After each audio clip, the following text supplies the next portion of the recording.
thing. Do do do.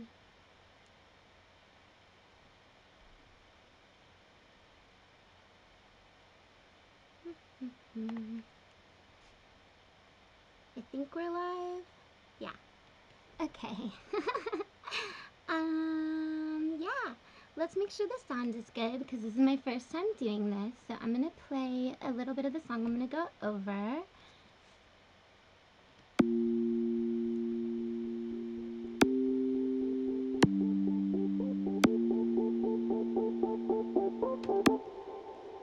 And if somebody wants to tell me if they could hear that,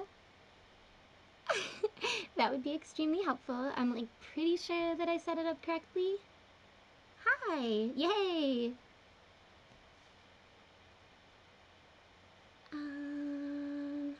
I can hear. Good. Okay, so we'll keep going. I saw you at Nocturnal. You're awesome. Thank you. That was a really fun set. So welcome to Studio Time Live with Ducky. Mic's a bit low? Okay, I can turn that up. Let's see. How about now? Maybe here? Is this better? Test, test, test, test.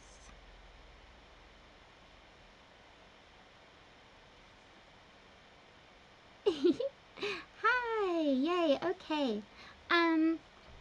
So welcome to Studio Time with Ducky. Studio Time Live. Yeah, I've never done a live stream before, and I'm very excited. I thought that we could go over my new track. It's called You Don't Really Know. It came out last Friday, and yeah, it's more of like a pop track. I think it'll be interesting to go over, and please feel free like at any point to ask me questions about the track or like production in general. I love talking about nerdy stuff. Yeah, and otherwise I figure I'll just kind of go over the session.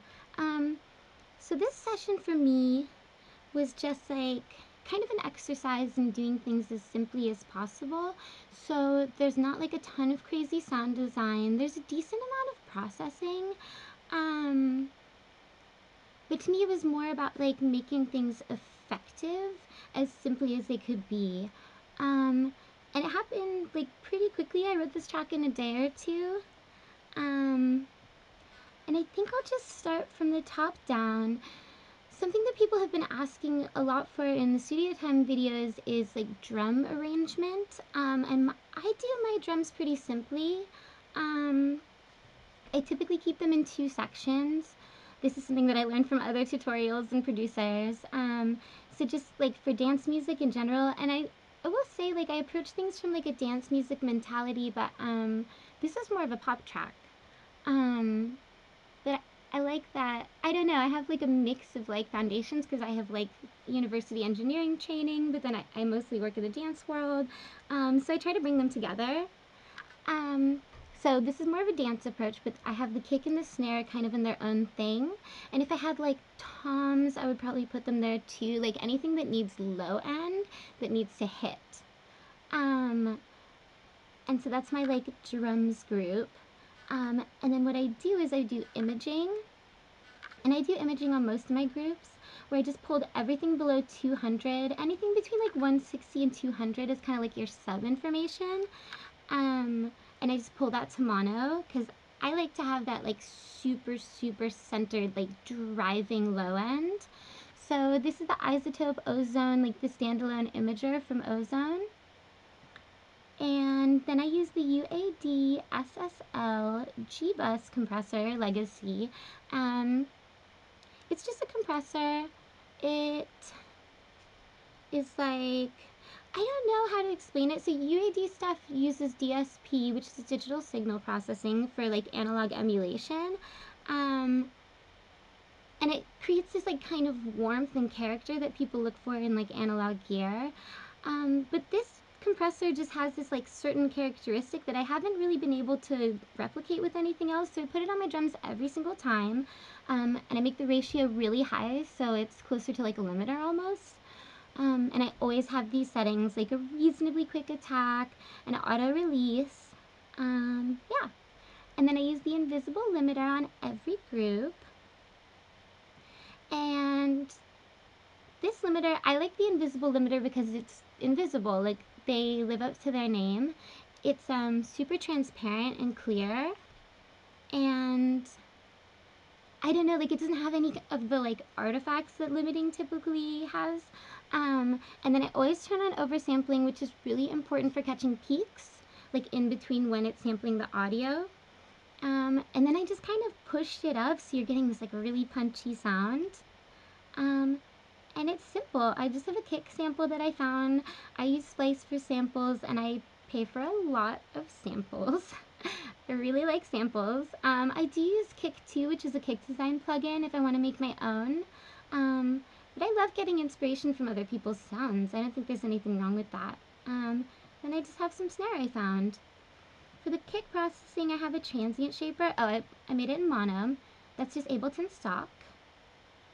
Would I ever stream on Twitch? Yeah, I don't know. It's my first live stream. I just did YouTube because I do the studio time series on here, and I knew how to do it, so that's why we're here. Yay! Anyways, I have the transient shaper. This is the kilohertz transient shaper. I love kilohertz stuff. And I just boosted the attack, and I really like this pump feature. Like, most transient shapers just have attack and sustain, but this has this pump, so it kind of dips after the attack. So I did that, and this is typically what I'll do on a kick just to get it really punchy, if you want to hear. You can, like, whoop, reverb tail. So you can, like, really hear the, like, click of the kick so it cuts through. And then I just have the FabFilter Pro Q2 EQ, and all I'm doing is cutting it around 20 hertz, and that's just to give me more headroom, because I don't think there's a lot going on in that super low, below 20 hertz information. As I understand it, 20 hertz is the low range of human hearing, so you're just getting all this additional, like, sonic information that's going to take up space when you're trying to, like, master and bring it all up. So I just clear it up. And then my snare is also in mono. And then I did the same thing. Sometimes I like cue my snare more, but I like having, like, a really meaty snare. And sometimes I find if I take out too much of the low end, it gets more harsh, which is just, like, a different stylistic thing if you want that more, like, high mids snare. Did you see the new features in Ableton 10? Yes, I have the beta. It's really cool. I love Ableton. Shout out. So then I have my highs, which is a separate group. And for this I have the same processing, except I'm not pulling any low information to mono because there is no low information. Instead, I've cut everything below 200 because this is all stuff that doesn't sit in that, like, punchy, like, kick snare range. This is more of, like, rhythm, accents, hi-hats, claps, crashes, all that stuff. So I'm just clearing out that space. Snare steak. Funny comment, Bianca. Shout out to my girl. And so yeah, so these are all just samples that I found. And I do think it's interesting when you're working with samples to try and do processing that makes it your own.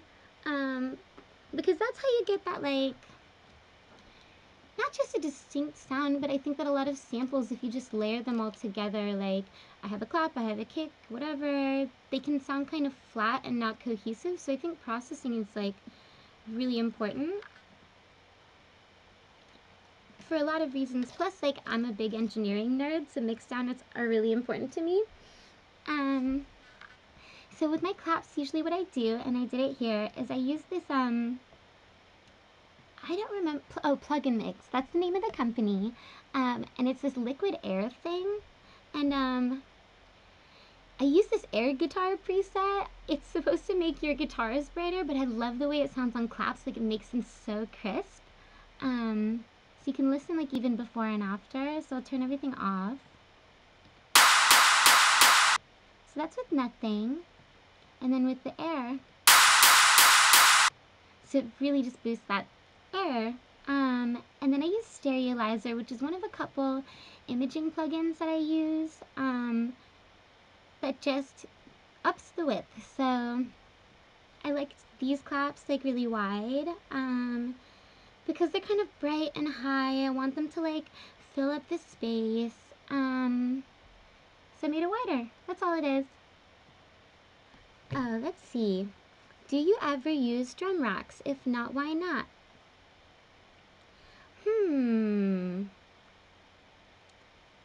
I don't use drum racks, and I think that there's nothing wrong with them, but I never found them particularly intuitive. I think mostly because of my workflow. Like if you look at my workflow, so not only is it a lot of samples, but I'm just really used to like kind of dragging everything out. I like seeing it kind of with the audio, and one of the cool things about Ableton 10 actually, which this is not, this is 9, but one of the cool things with 10 is like it's a lot easier to move audio around.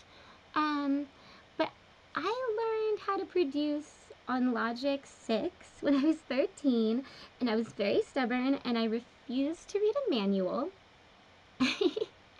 And so the way that I kind of intuitively did it was to have like all of my audio like kind of pulled out. And I will also say that I find that there's like a sonic characteristic to samplers that I don't always enjoy. Not that there's anything wrong with them, but for me, like, I choose samples that I want to hear as they are, and then I want to do my own processing, but I don't really enjoy the, like, sonic characteristic of, like, dragging it into, say, a drum rack or, like, a simpler. I think there's some interesting stuff with pitch, like, but it's not neutral. So that's why I don't use them. I think they're a really good tool depending on how you produce. Like, I think that speed is really important. You know, like efficiency, like figuring out your flows. So I think if it works for you, like do it. Should we be cutting everything under 20 hertz? I don't want to pretend that I'm like the authority on this. So my understanding is that we can't hear anything beneath 20 hertz. Like even subs aren't really going to reproduce that. So given that knowledge, which I think is correct, I could be totally proven wrong. To me, there's no reason to have that information, right? And I do typically go through and EQ everything. And sometimes even on my master chain, I don't have it on this one, but I will just cut 20 hertz straight up. Because it's really important to figure out like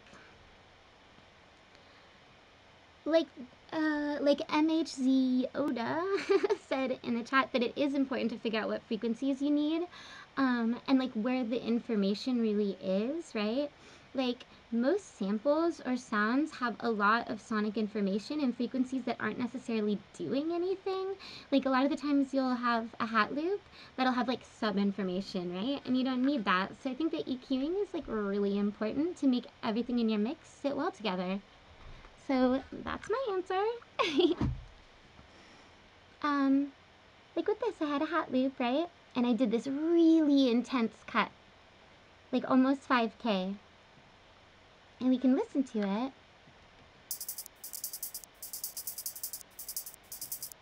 And I didn't really want it to be something driving. Like this is more of like a textural loop. If we listen with everything.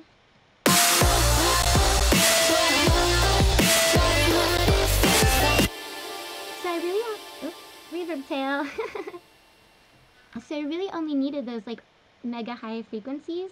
So I just cut everything out. And what I'm doing when I do that is I'm clearing out space for other elements to sit there.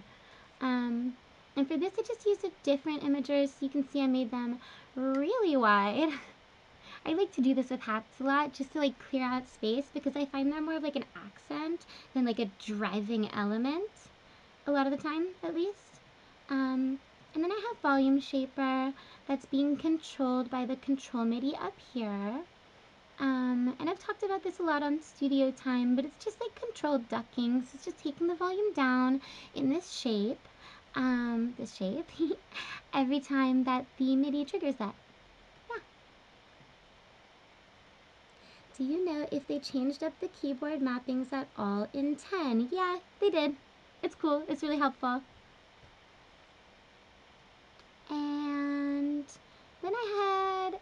I had a vocal sample that I took out. So we can ignore that. And then I have a crash with no processing on it. But you should remember that I do have an EQ on this entire group. So I am cutting out low information for this. I'm just not doing it on this track. Any tips or tricks you would give to those still learning? Well, we're all still learning. So don't ever feel for a second that like you shouldn't be. Like you should never be done learning. And it doesn't place you like behind people because you want to know stuff. It's a big question though, because there's a lot of stuff like depending on what phase you're in. I would say that the first things that you need are one VST, like one soft synth, and you need to learn it inside and out. Like that's what I did with Serum. So you know every single feature and what it does and what it sounds like. And like one book on audio engineering. There's one, I think it's called Audio Engineering 101. I should find it. I have it in my studio somewhere. I'll figure that out before I log off. But just familiarize yourself with like basic engineering concepts. And beyond that, I would say work with other people because that's like one of the quickest ways to learn. And just don't give up and make sure you're having fun. Because that's what it's supposed to be. It's supposed to be fun, you know? Like, I spent a long time producing before I went to school. And even when I went to school, like, it was really helpful for engineering concepts. But I didn't learn a lot about dance music, you know? And I liked it that way because I was figuring out my own path. I think that tutorials and live streams and all this stuff is really helpful, just the same way it's helpful to work with someone in the studio because you get to see how another person does it and then pick what you like from it and make it work for you. But I think that finding your own path and just learning enough to get to a point where you can put your sounds from your head down is all that really matters. And then it's about your ideas and like what you want to say, you know? About samples, if I have a vocal and some cymbal in the background of it, do I really need to find a way to completely mute the cymbal before I can use it? I heard both answers so far. I'm trying to understand the question. So you have like a vocal sample and there's a cymbal like in the sample? No, you totally don't need to mute it. I think here's one thing to remember. So I had I'm not gonna remember his name, but we had like when I went to school, I went to NYU for audio engineering, and we had guest producers who would come and like mentor us when we were doing our production theses, and they told us stories. This one, I think it was David Kahn, and he was telling us about, I want to say it was a Kelly Clarkson song, like one of her really big ones, and she recorded the vocal on her laptop speakers when she was crying in a closet, and that's the take they ended up using. I think especially with vocals, like the emotionality in the performance is all that matters, and like you make it work, you know? You can make anything work, basically. It's all about treatment, and if that's like what you want to focus on, like you can build your track around that so that the arrangement works too. But there's definitely no rule that says you like have to isolate something before you use it. There'd be like no bootlegs ever. What do you think about Icon Collective? I think it's cool. I didn't go there. I don't really know anything about it, but I love that people want to learn about music, and school helped me.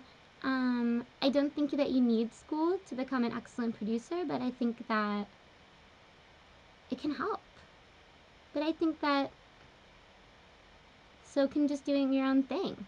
I don't think there's like one right path for everyone, you know?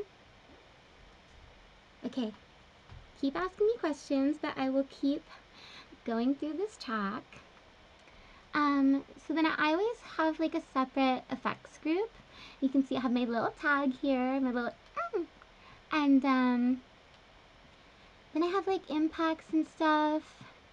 Oh, I took the impact out. You know, it's interesting. So usually what I'll do is I'll cut everything for the FX group below 200 hertz too.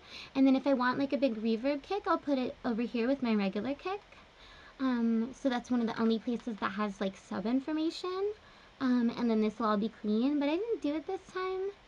And I don't do like crazy processing on a lot of my effects samples. Like I pick them for their sonic characteristics, if that makes sense. And I think especially with stuff like white noise, EQing and processing gets really complicated because there's so much information like within white noise. So I'll just say, yeah, I keep effects really simple. I like samples. I like risers. So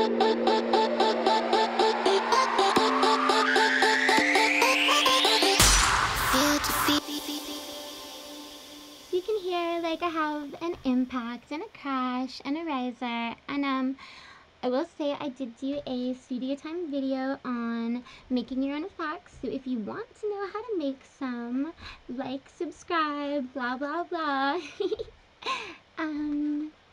Yeah, so this, like, I almost did nothing, you know, I just did like the basic imaging, which I didn't actually really need, and then just a limiter. But I'm not pushing it at all. This is just to make sure that it peaks at a little bit below 0. And yeah, not a ton of processing there. So then I have my big synth group. And this is interesting because this isn't usually what my sessions look like. But again, like this session to me, like this song rather, I wanted it to be an exercise in simplicity. So I was kind of trying to keep everything like stripped down, and I didn't even do a ton of sound design. Like a lot of these are presets, and I only have like 5 or 6 channels. And the presets, I mean, they're like a sign, but like a nexus sign or a silent sign. Because I think, especially with Nexus, because it's sample based, I like some of the sonic characteristics that it has.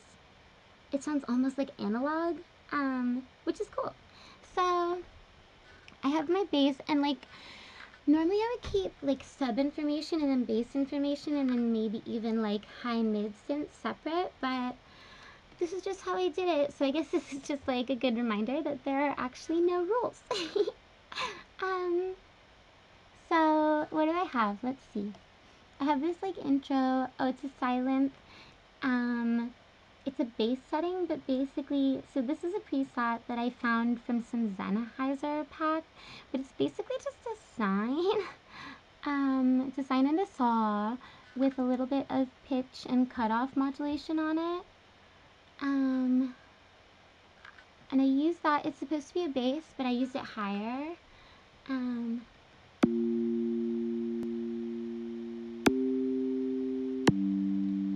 So the pitch and cutoff modulation is how you get that little like clicky sound at the beginning, but then I emphasized it using OCT, which is a preset on multiband dynamics.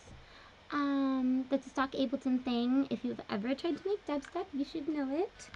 And multiband compression and like OTT is for stuff that you really want to be like in the front of your mix, and it makes it really like bright and forward. Hi. Let's see, anything you recommend to buy when you start learning to produce?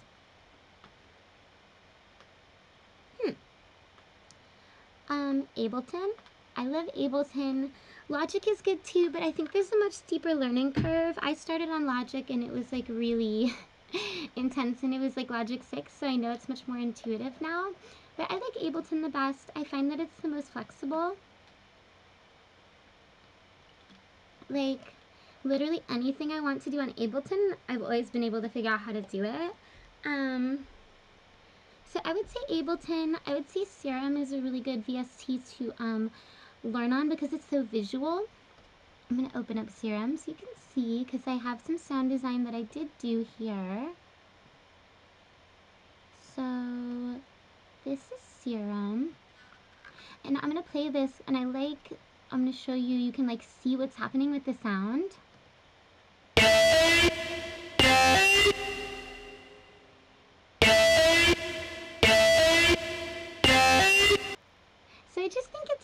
intuitive for understanding like sound as like a physical thing and like what you're doing when you do things like mirror, sync, FM, like doing filters, all that stuff. So I would really recommend Serum. I think it's nice to have a MIDI keyboard. I don't have one right now, but I type everything in the piano roll, like I'm weird. It's just always how I've done it. And speakers. Or a pair of headphones that you can really learn how to produce on. You gotta remember, like, you can learn how to produce in any room, on any pair of speakers, or on any pair of headphones, but it's not a bad thing to make it easier on yourself. A pair of headphones that I really like to produce on when I'm traveling is the Bose QC35, and they have, like, noise canceling too, which is great for planes. And then I use the Barefoot Micromean 26s for my speakers, which I would not recommend if you are a beginner because they're really expensive and you don't need them. That was like a big splurge for me. And yeah, I like Adams. I think Adams are a good like semi-affordable pair of speakers depending on which ones you get, but they're really crisp. I worked on those for a long time. And then a little interface and you should be good. I'm a senior in high school and don't know what I want to do with my life, but if it were up to me, I would be a Ducky because music makes me very happy. Advice. I think you should go for it. I think you should just make music in all of your free time and just chase after it and see what happens.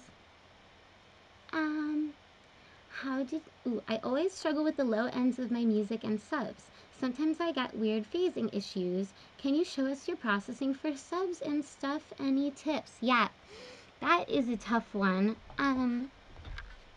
So I don't have, because this song is so simple, I don't have crazy processing on it because it just wasn't that complicated to, get it to sit right. Because, like, a lot of the time it's stuff with, like, dubstep, right?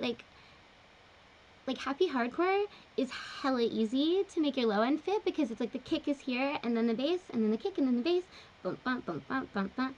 And things like dubstep or like any like really bass heavy thing like that where the kick and the bass and the sub information are all kind of hitting together is like hard. So I could open up a different session, but I could just tell you, let's just make a sub really fast. So I have this sub setting saved.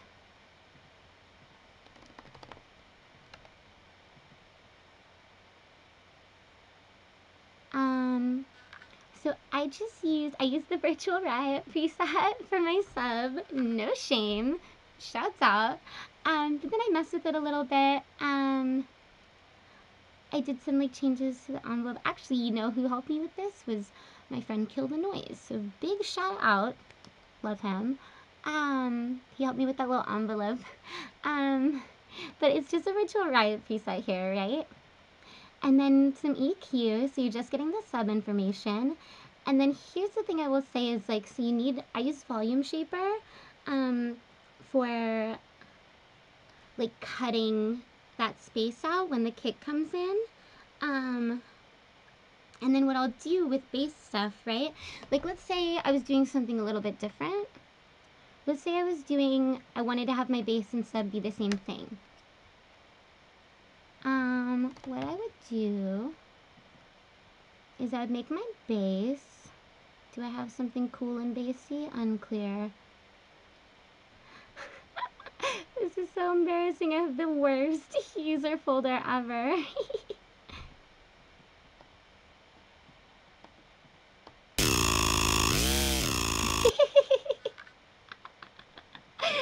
So there's a sound.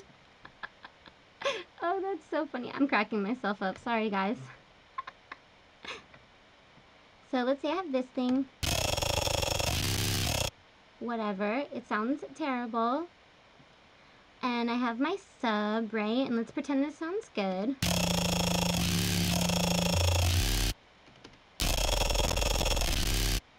So that's nonsense, right? But I made a sound and it has bass information. God, I should really pick a different sound. This is so embarrassing. Let's just use our friend Virtual Riot sounds. Let's do some growl or something.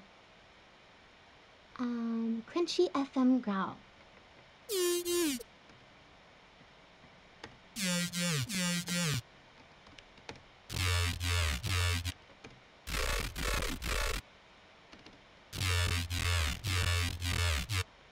So we have a sound. It's got some sub in it, right? And I need to make it sound good with my kick. So it's got like all this mid information, but then it's got this sub too, right? And so what I would do is I would use volume shaper and I would pull the bands over here. So I have a low band around like 160, 180, maybe up to 200. And then for my mid band, I would draw a little thing. Oops. Kind of like this, like pretty quick, right? Just a little thing to duck the mids when the kick comes in. And then for my low band, I would have a longer one.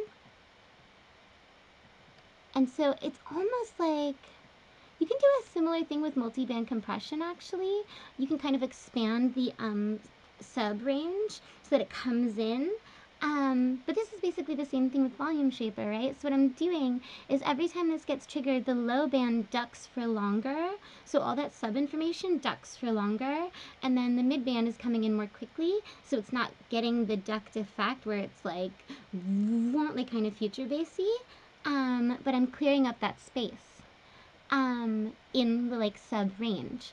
And then if you're having phasing issues, you can put your sub in mono is like a really simple trick, or it's not too hard depending on what kind of sound design you're doing to have the sub like in serum kind of match the pattern so then you're not getting any phasing issues.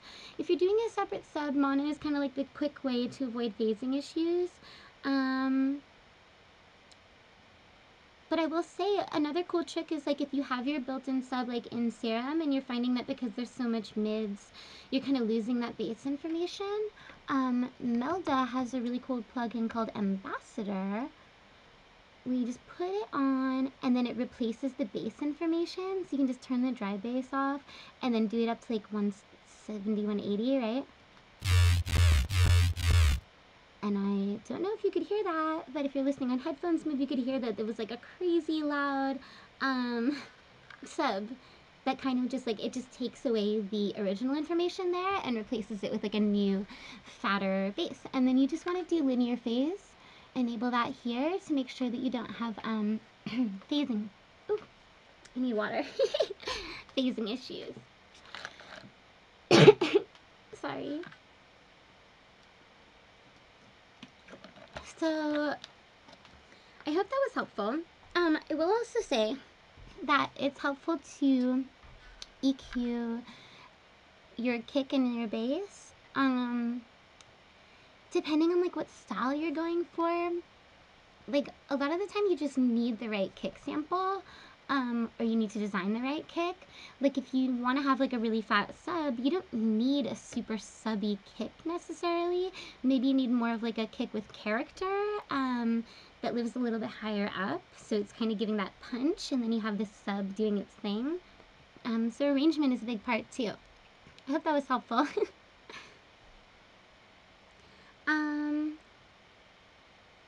Yeah. How did you get your music heard when you first started picking up momentum as an artist? Were you in any collectives that helped you? Had a manager or self-promoted? That's interesting. I had a lot of help from a lot of people, and I also worked really hard myself. I've been making music for a long time. I've been producing since I was 13. I've had like several kind of up dips and like little like false starts in my career.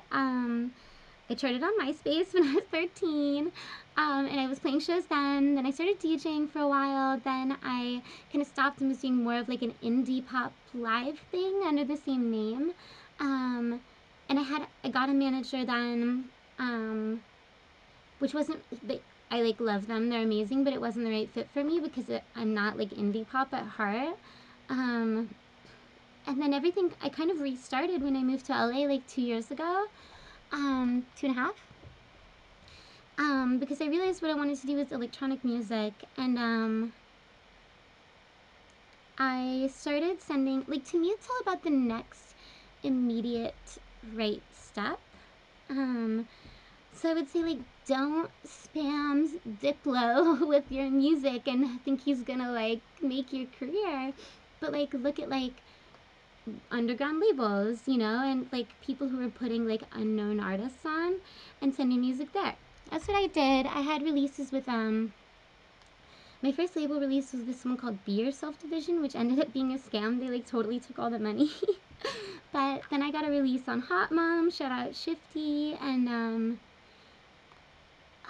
The Nest, and then things started picking up a little bit more, and then Ryan Hemsworth followed me on Twitter, and I was like, hey, would you want to put this EP out on Secret Songs?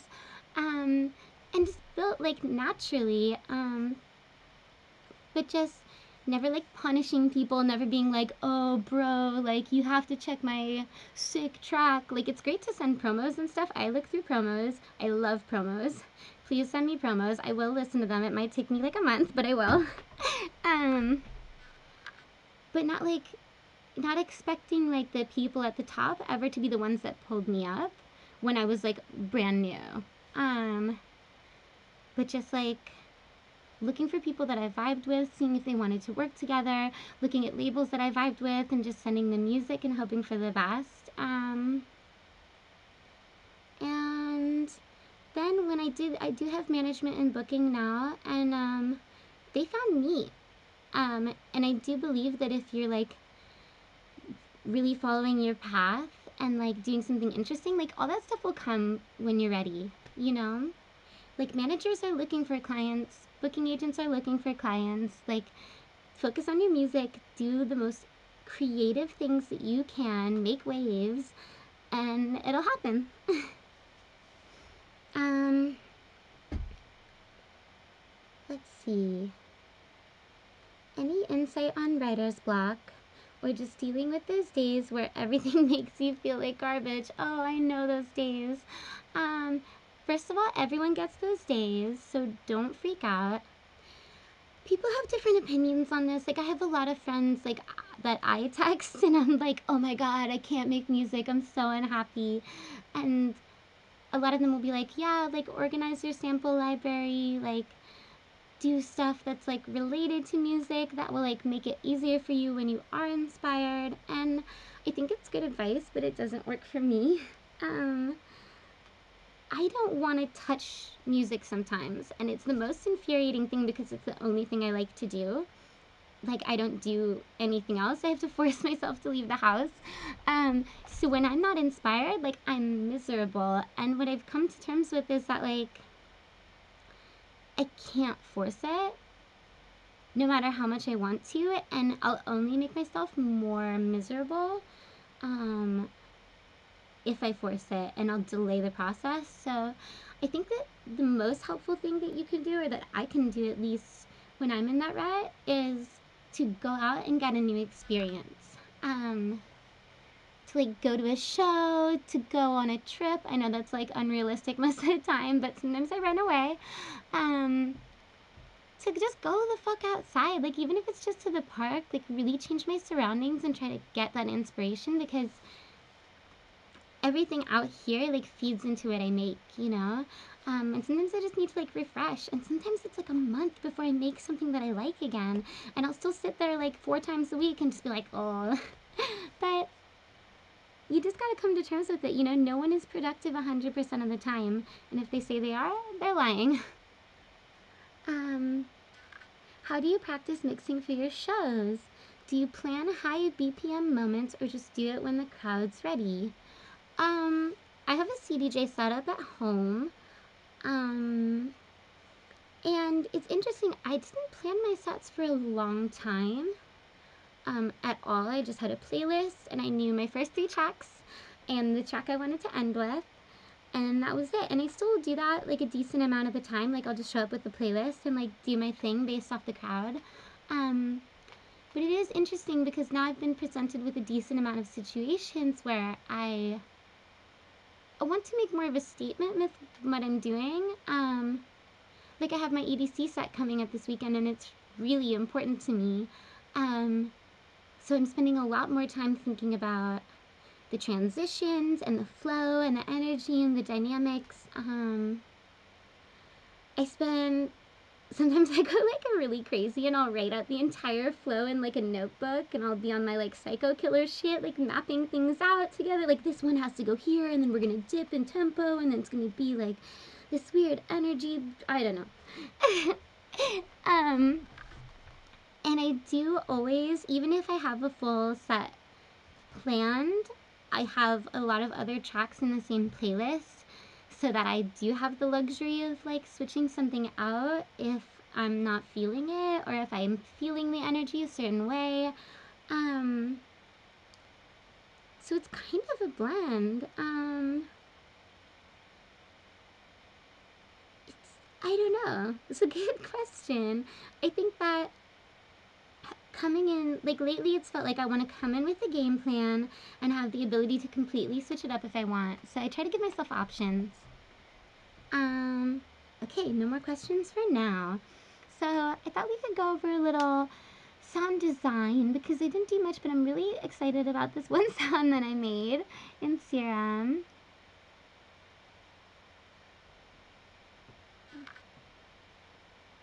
I thought it was cool. It sounds kind of like a guitar, but I made it.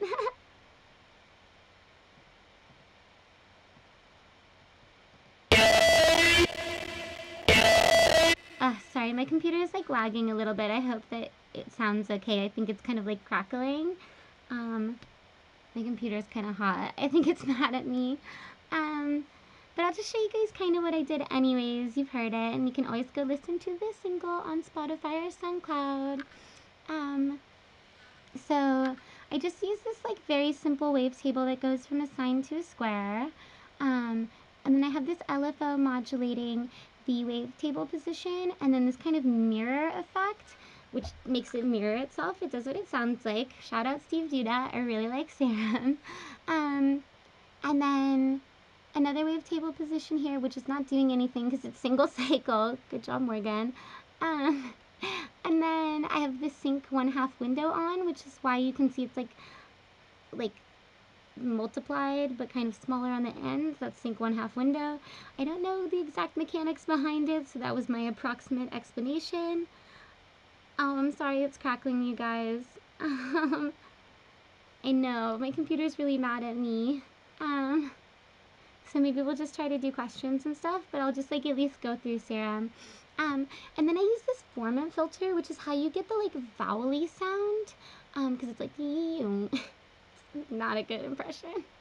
And then I modulated the cutoff, and I want to play it for you guys, but it's crackling. Dang. Oh well.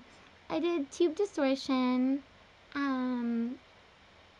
and then multi-band compression, which I basically use like every time I design something in Serum, because usually I'm designing stuff that I want to be kind of forward.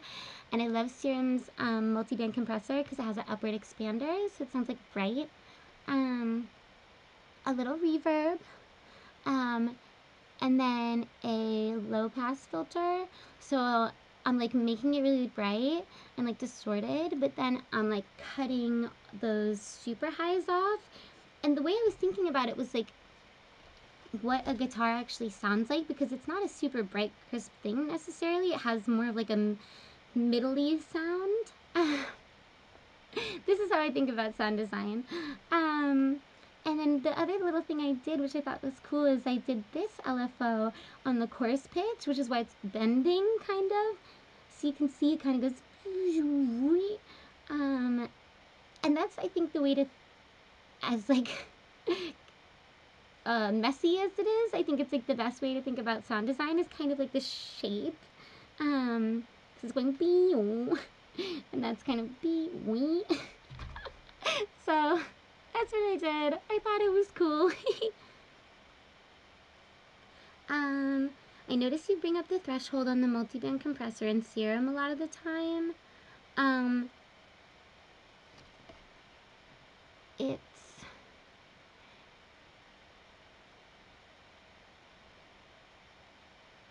It makes it louder when I do that. That's why I do it. I just push it until it's like the loudness that I want. So like not technical. I love those questions though. I think it's so funny when someone asks you something and you realize like, oh my god, I don't even know why I do that. So thank you for that question. And I'm sorry that my computer is crackling. I'm so bummed. It's like really hot. It's definitely upset at me. I guess I can just go over the audio, like the, oh, I have processing on the synths too.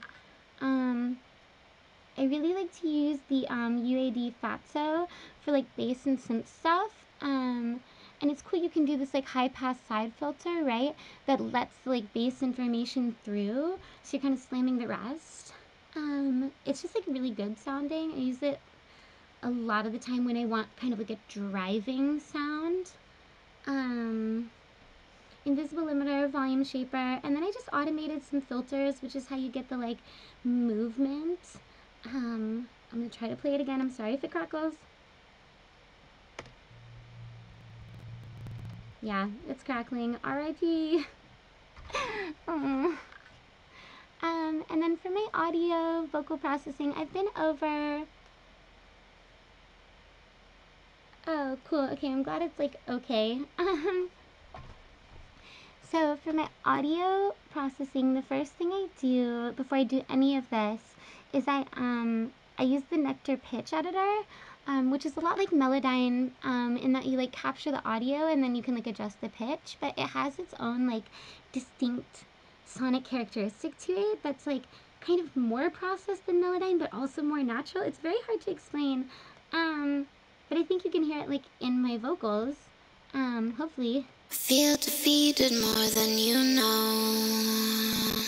So that's how it's like, it doesn't have that like auto-tune sound like the radio auto-tune sound where it's like, but it does have its own like quality of like being processed and like not natural, which I like. And then I use Nectar on top of it, just like the regular Nectar. Really simple. What did I even use? Oh, you know what I used this for? I used it for pitch detection. So before I do stuff that needs pitch a lot of the time, I will I'll run it through Nectar because I don't actually know music theory at all. Like I don't know how to figure out keys. I never learned it. I took one class in college and I forgot it immediately. I was like, I hate this. But it's really helpful to know the key for a lot of reasons, and specifically for the Nectar pitch editor, you can have it snap to a key. And so I'll run it through Nectar because it does like pitch detection. So then it'll tell me what key it's in. And then I put OTT, and you can see I bump up the gain, then a de-esser, and then I just have the kilohertz delay, ping pong on, and then I put the duck all the way up, which means it like ducks down.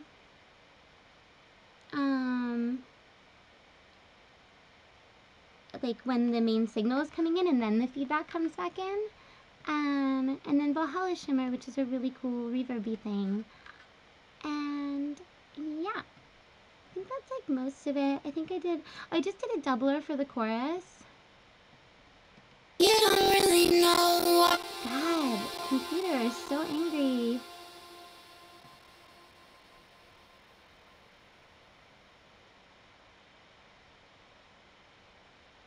I know I'm using too much CPU. Oh well. Yeah, so for the chorus, it's the exact same processing basically, but no delay, and I use the Waves doubler. And I just like to use the basic doubler preset. Nothing fancy, just simple. Yeah. And that's kind of the whole track. Like I said, it was supposed to be like an exercise in simplicity. People have been asking me about like, melodies, writing melodies, and like chord breakdowns and stuff, and I wish I had better advice for you guys.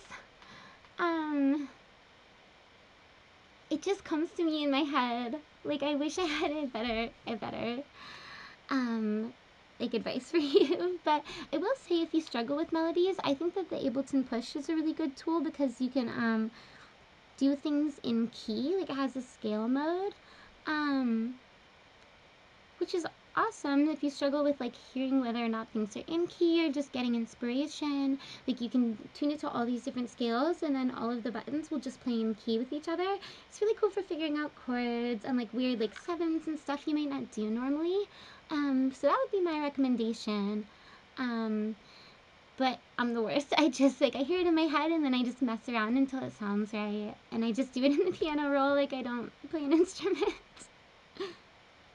um, So that's kind of it. Ooh, if you had to try and recreate what Shimmer was doing in another reverb, what sort of settings would you use? That is interesting. I don't know. It has such a distinct, like, sonic characteristic to me. It has almost the effect of, like, a reverb with OTT on it, kind of. You know what I mean?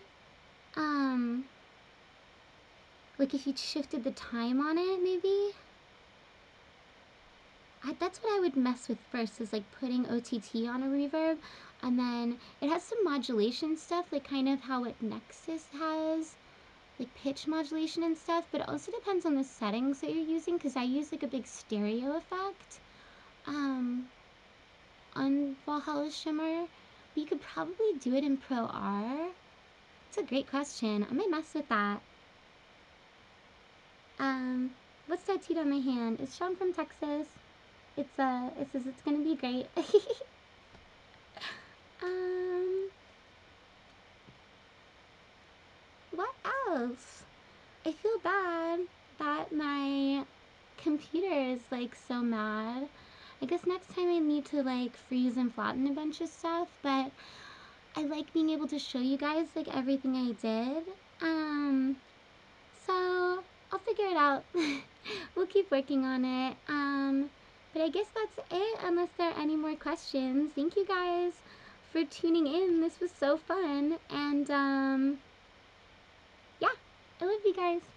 Bye.